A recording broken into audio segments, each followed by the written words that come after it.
Ako nga, hindi ka naman marunong. Wow, ang galing mo naman. Ako naman. Hindi pa tapos. Saglit. O, ayan, buo na. Wow, ang galing mo naman. I love you, Ana. I love you too, Chris. Ano ba tong mga batang to? Akala mo, hindi magkapatid. Hay nako, Mitch. Ang dumi ng isip mo sa mga anak mo.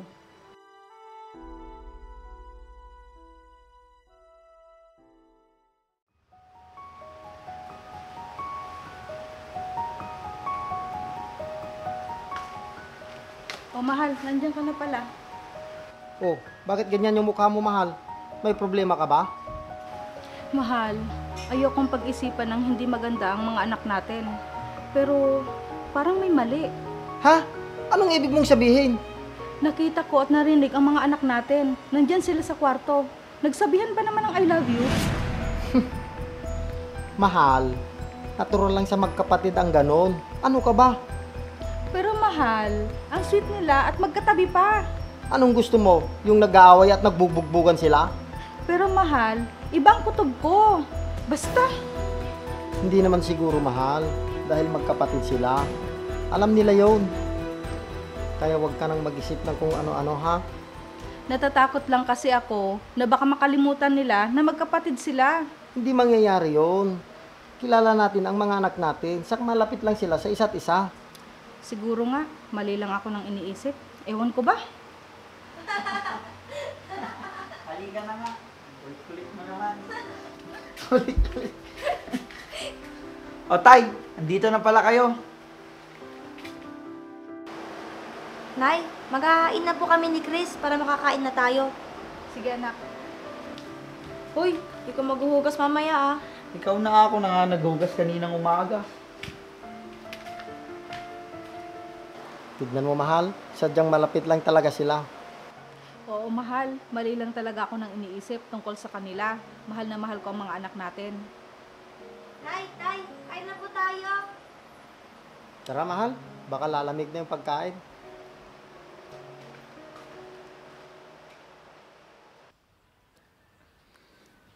Hala, ang kulit mo naman. Amin na yan. Dalawa tayo. Amin na yan.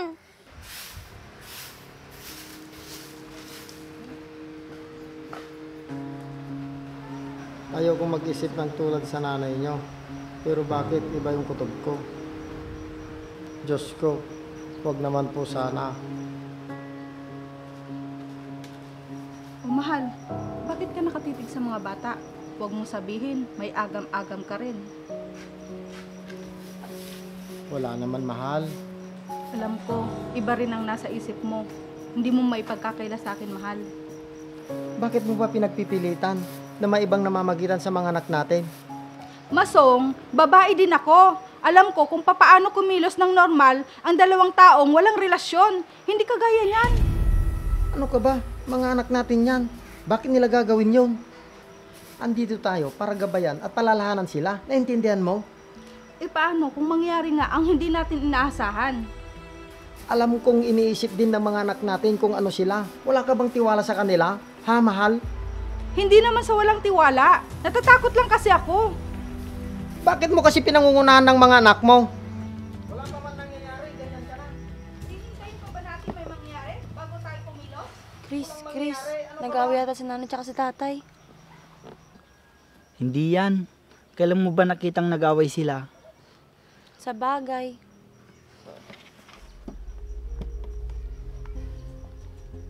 Kailangan natin subaybayan ang mga anak natin, mahal. Hindi maaaring magkahulugan sila ng loob. Huwag kang mag-alala, mahal. Akong bahala sa kanila. Ikaw ang bahala, mahal. Mahirap pigilan ang nararamdaman ng mga bata. Kung sakaling may namamagitan man sa kanila, wala na akong magagawa. Pag nagkataon, kundi sabihin ang totoo sa'yo, mahal.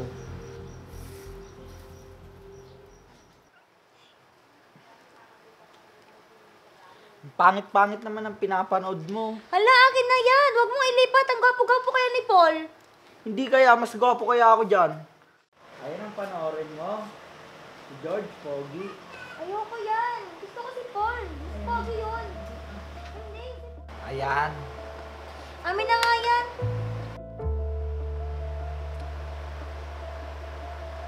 Hana, alam kong hindi tama, pero ibang nararamdaman ko sa'yo.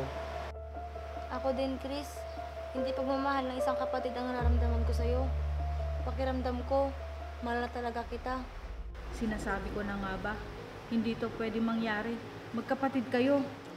Mahal na din kita, Hana. Hindi ko alam kung paano nangyari ito. Paano natin ipapaliwanag kina nito, Chris? Tiyak, magagalit sila at masasaktan. Hayaan mo, Hana. Ako magsasabi sa kanila. Talagang magagalit ako. Hindi na kayo nag-isip? Magkapatid kayo! Nay, Hindi na kayo nahiya? Ano na lang sasabihin ng mga kapitbahay natin? Mahal, anong nangyayari dito? Mahal, nangyari na ang iniisip natin. Nagmamahalan na ang mga anak natin na higit pa sa magkapatid. Totoo ba to? Chris? Hana? Totoo ba? Tay, mahal ko po si Hana. Tay, Nay, mahal ko din po si Chris. Nakita mo na, Masong? Kasalanan mo lahat ng to. Kung naniwala ka sana sa akin noon pa, hindi sana sila aabot sa ganito. Hindi ito pwedeng mangyari. Hindi kayo pwedeng magkaibigan. Mali ka nang iniisip, mahal. Pwede silang magmahalan. Nababaliw ka na ba, Masong? Naalala mo ba nung nanganak ka? Narinig mo bang umiyak yung anak nating sanggol? Di ba hindi? O sige pa, Mitch. Iri pa. Lalabas na. Kaya mo yan, Mitch! Sige! Iri! O, lalabas na. Pahinga ka muna, mahal. Kami nang bahala sa bata.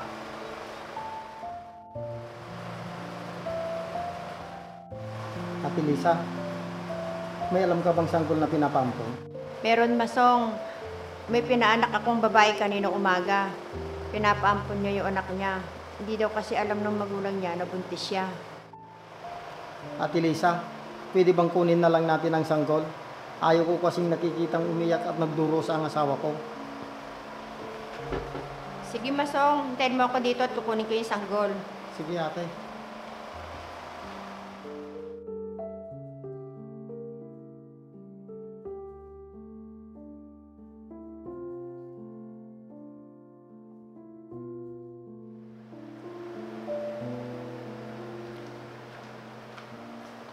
Masong, ito na yung sanggol. Dala ko na.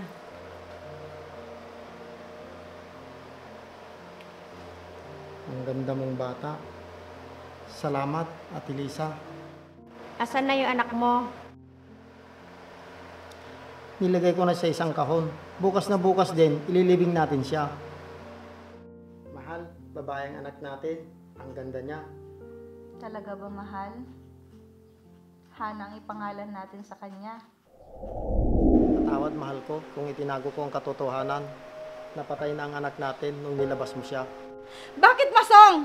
Bakit nagawa mo magsinungaling sa akin? Hindi ko kasi kayang makita kang nagdurusa dahil sa pagkawala ng anak natin. Kaya gumawa ako ng paraan at nagkampon kami ng batang babae at si Hana yon. Tay, ibig sabihin, Oo anak, hindi kayo tunay na magkapatid ni Chris. Kaya walang problema sa pag-ibigan nyo. Si Chris ang tunay naming anak. Nay, hindi niyo na ba ako mahal? Dahil hindi pala akong tunay niyo na anak. Mahal kita bilang anak ko at hindi na magbabago yon. Gusto ko lang malaman kung saan yun nilibing ang anak ko. Huwag kang mag-alala, dadalawin natin mamaya ang anak natin. Tay, Nay, hingin ko po sanang paintulot niya na mahalin ko si Hana. Gayong hindi naman po pala kami tunay na magkapatid. Hindi na ako hadlang sa inyo, anak. Wala nang rason para pagbawalan ko kayo sa pag-iibigan niyong dalawa, anak. Mga anak, mahal, patawarin niyo sana ako kung matagal kong tinago ang katotohanan. Mahal na mahal po namin kayo. Mahal, magbihis na kayo para dadalawin natin ang anak natin. Salamat, mahal. Gusto ko din sabihin sa kanya na mahal ko siya.